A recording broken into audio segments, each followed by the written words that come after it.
Hey Evelines, it's Nico. We are on day 5 with no power at my house, which is sucky.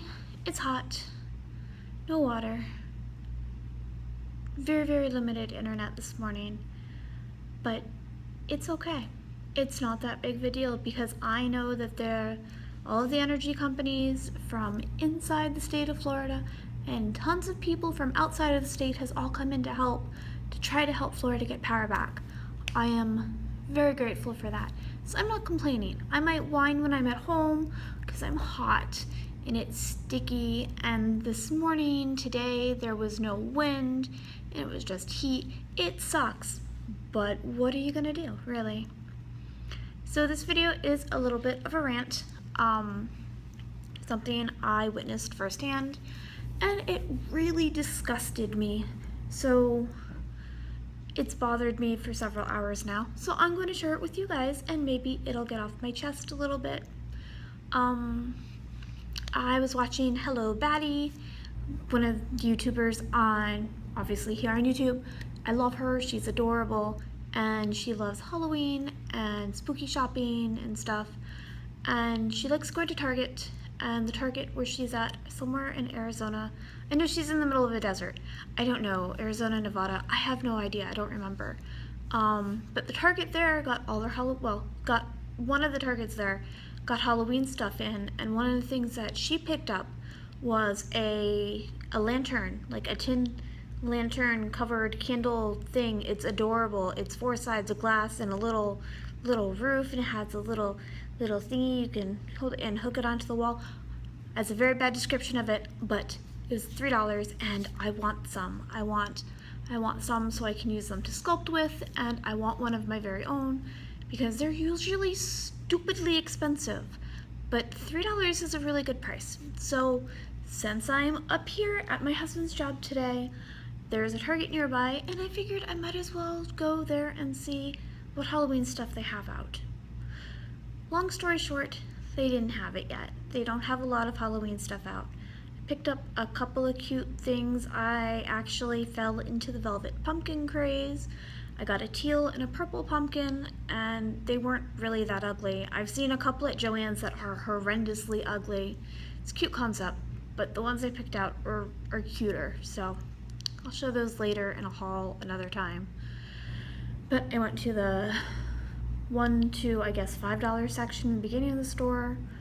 They didn't have what I wanted. I got a pair of Halloween socks and the pumpkins, and I was like, oh, I might as well go check on the Tsum Tsums. Maybe they have some Aristocat Tsum Tsums. I'm still looking for Duchess and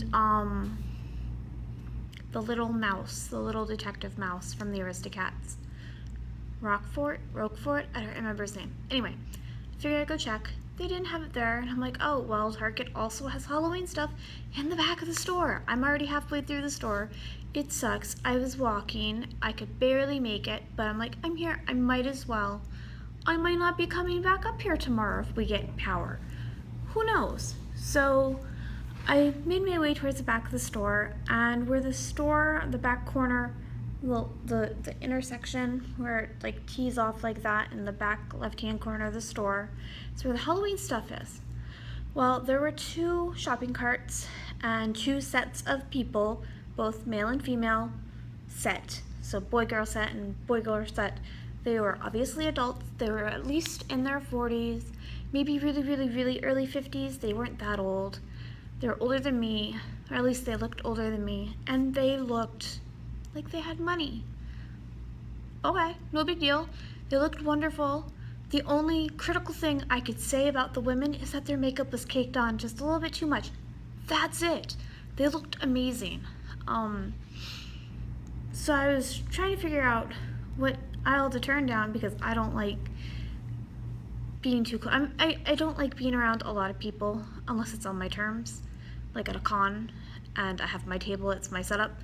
So I was just trying to figure out which aisle to go down so I wouldn't be bothering the people because they were literally in the middle of this corner of the back store, in the middle of the aisle. And that's when I overheard one of the guys say, yeah, it's been a bit rough, but we're surviving. And his wife was like, no, it's not been a bit rough. This has been terrible. We have been without power 4 days. It is terrible. It is so hard to live without power. And I was just like, I didn't say anything. I did not say anything during this entire thing that happened. I was just quiet and pretending to look for something while listening. Because I was just like, okay, yes, being without power is hard. And the lady's like, no, it is awful. This is one of the hardest things we've ever had to go through. We are living in our RV. Do you know how hard it is to live in our RV? Thankfully, we got power yesterday.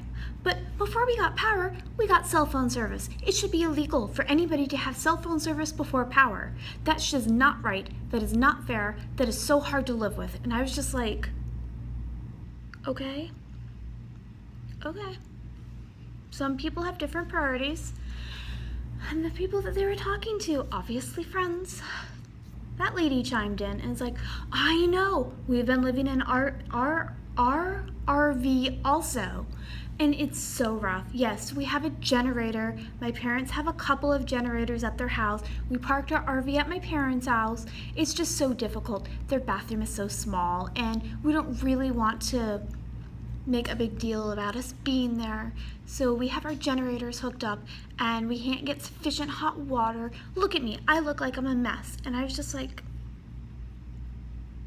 okay, I actually looked at her. I looked her up and down. She looked impeccable. Tiny little bit of cakey makeup, but she looked impeccable. Her clothes might have been a little bit wrinkled. Still didn't say anything, because I don't get involved in stuff like this normally, unless it's a dangerous situation and I try to, get it calmed down. I just couldn't believe these words were coming out of their mouth. And the second lady's like, yeah, it is so hard. I can't believe we're doing this. I can't believe that we have cell phone service before we have power. How is that possible? And the first lady was agreeing with her, and I was just like, oh my God, really, people? She's like, I don't even know what these people are doing. Why don't we have power yet? It's been days. I can't live like this. I can't live because we have a gas shortage, and I can't get as much gas as I need to get my generator running the way I want it to. And honestly, at that point in the conversation, I just kind of wheeled away and I started looking for Halloween stuff past them, because I was so disgusted. I've seen so many comments on Facebook about people being upset and angry and bitching and complaining and saying horrible things about the power company and the linemen and how frustrating it is. And yes, we have a gas shortage in Florida right now. A lot of us have a limit to how much gas we are allowed to buy at a time. We're trying to be conscientious about not wasting water or energy for the moment. It's not that hard. I mean, I grew up without a lot of AC. We really didn't use it. I also grew up knowing that we should be grateful for the little things that we have, and that these people who looked quite well-to-do, they looked like they had money. They spoke as if they had money. I don't know. They could be dirt poor. I have no idea. But just to actually see somebody actually bitching about this in person really pissed me off. I get really annoyed at the Facebook post. It's hot, we're dying, oh my God, what am I supposed to do? Everybody without power in Florida is hot. Everybody is cranky, everybody wants their water running, everybody wants to have their AC, everybody wants to have their internet, everybody wants life to go back to normal. Everybody, and not everybody has a house to go home to. And most of the people bitching have houses to go home to, or they're at their house. So it's just really frustrating. I've really had to get that off my chest. I'm sorry. I am personally very grateful for what we have. We had our water pump for our well blow out a couple of years ago, and we had to go a couple of days without running water. It was the first time my husband ever experienced that, and it's shown him a new way to look on life and how to be grateful for things and how to handle emergencies it's not the end of the world. I mean, it's not. Yes, he learned how to fix our water pump. That was amazing. Right now, we are doing what we can. We are filling bins of water.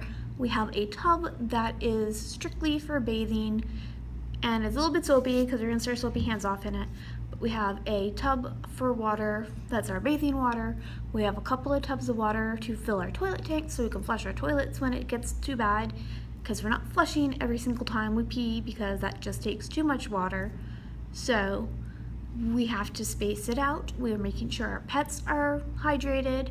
We got some ice in a cooler to keep a couple of drinks cool for when we get home. And we just want something nice and chill to drink. We're making it work. We're not bitching about it. We're not calling the power company. We're not becoming keyboard warriors on Facebook. We're just grateful that our house is up. And I think the thing that annoys me the most is people who expect to have everything fixed a day later. Almost all of Florida was without power. It's not like you're gonna flip on a light switch and everything's gonna be magically better. It's not. It's gonna take time, and there are people that have come in from out of state. They're away from their families. Our in-state linemen are away from their families. They're working 16-hour days. They are not eating on break times as they should. They're going with little food, little sleep. A lot of them are sleeping in their trucks, which I can't even imagine how uncomfortable that is. They're doing the best they can. They're working so quickly. The amount of people that have power now compared to 5 days ago is insane. It's great. It's amazing. It's getting fixed slowly. I just wish people would calm down and stop thinking about themselves. If they're hot and at home and have no power, go out. Go do some community cleanup. Go to the pool. Try to find somebody to help. There's a house down the street, and there's like a little party with the kids. They're running around like crazy in the front yard. They're having fun. There's a mother who is reading a book watching them from the patio, and a couple of guys that I guess were their dads or whatever were sitting there barbecuing. Do something normal. Your life doesn't need power. It's a luxury. I love that luxury personally. My business depends on that luxury. Oven Spun depends on that, to be able to cook my sculptures and to get everything out and to get my shipping labels printed. But it's just a luxury. If we don't have power for a couple of weeks, then we don't have power. It sucks.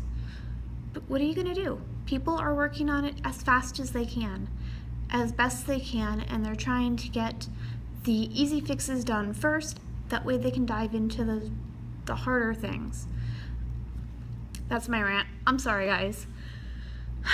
It was just so frustrating seeing that actually happen in person.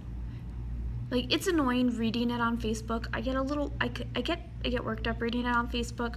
But seeing it in person was, just want to smack somebody. Just really. Didn't say anything. I finished my shopping at Target and I left. But that's what happened. I needed to share. So thank you guys for listening. This will probably be posted, I have no idea when, but it's 5 days for us without power now. Hopefully when we get home, we will magically have it. If not, oh well, I'll be up here tomorrow. I love you guys. Be good, take care, have fun. Bye. Mwah.